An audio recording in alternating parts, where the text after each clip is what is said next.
महाराष्ट्राचे आराध्य दैवत छत्रपती शिवाजी महाराज, भारतीय घटनेचे शिल्पकार परमपूज्य बाबासाहेब आंबेडकर, हिंदू हृदय सम्राट सन्माननीय बाळासाहेब ठाकरे यांना वंदन करून पक्षप्रमुख उद्धवसाहेब ठाकरे व आपल्या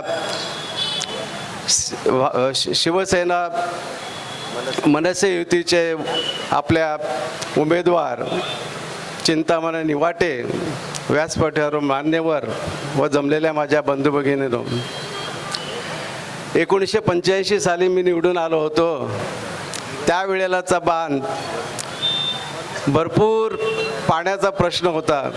त्यावेळेला मी माझ्यानंतर रमेश महाडिक पाण्याची लाईन त्यावेळेला 12 इंचाची आणली होती.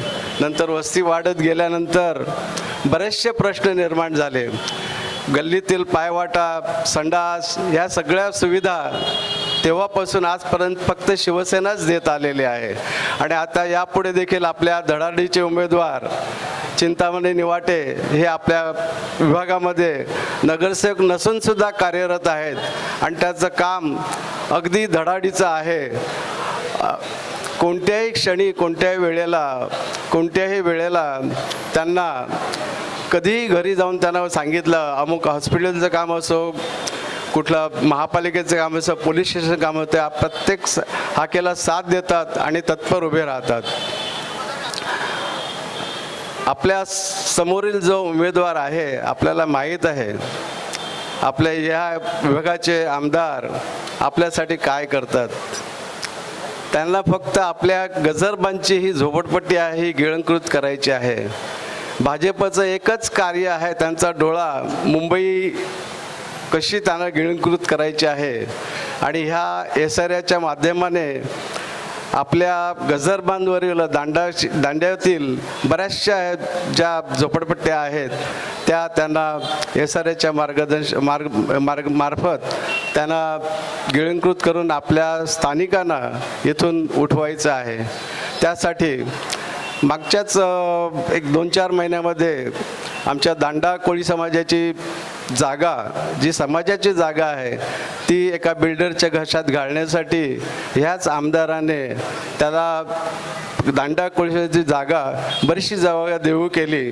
त्यावेळेला आमच्या दांड्यातील आमचे समाज बांधव, समाज भगिनी ह्या अत्यंत मौलाने सर्वांनी एकत्र राहून त्याचा विरोध करण्यासाठी ते जमलेले असताना हा आपल्या समोरील आता जो उमेदवार आहे त्यांनी त्यांचे बाउन्सर आणि लेडी बाउन्सर आणि जेंट्स बाउन्सर आणून आपल्या भगिनीवर आणि भावावर फार अत्याचार केले, त्यांची डोकी फोडली. असे ते आपले एकदम आपल्याला डोकी फोडली त्यांची. त्यामुळे अशा ह्या आमदाराला आणि या जो आपल्यासमोर उमेदवार उभा आहे त्यांना आपण मतदान करू नये असं मला वाटतंय. आणि मागच्याच आठवड्यात आमच्या दांड्यामध्ये आमच्या दांडा कोळी समाजाची जागा आहे, त्या जागेवर त्यांनी आमची जागा तिथे एक समाज मंदिर बांधलेलं आहे. आणि हे समाज मंदिर वास्तविक पाहता तिथल्या रहिवाशांसाठी असावं, परंतु त्यांनी डिक्लेअर केलं नाही की हे कोळी समाजासाठी आहे. परंतु त्यांनी त्यांचं तिकडे ऑफिस बनवलेलं आहे आणि ते बाहेरचे लोक आल्यानंतर सांगतात हे भाजपचं ऑफिस आहे म्हणून. अत्यंत निंदनीय गोष्ट आहे. ह्या सर्वांचा बदला घेण्यासाठी आपण सर्वांनी चिंतामणी निवाटे यांना प्रचंड बहुमताने विजयी करायला पाहिजे.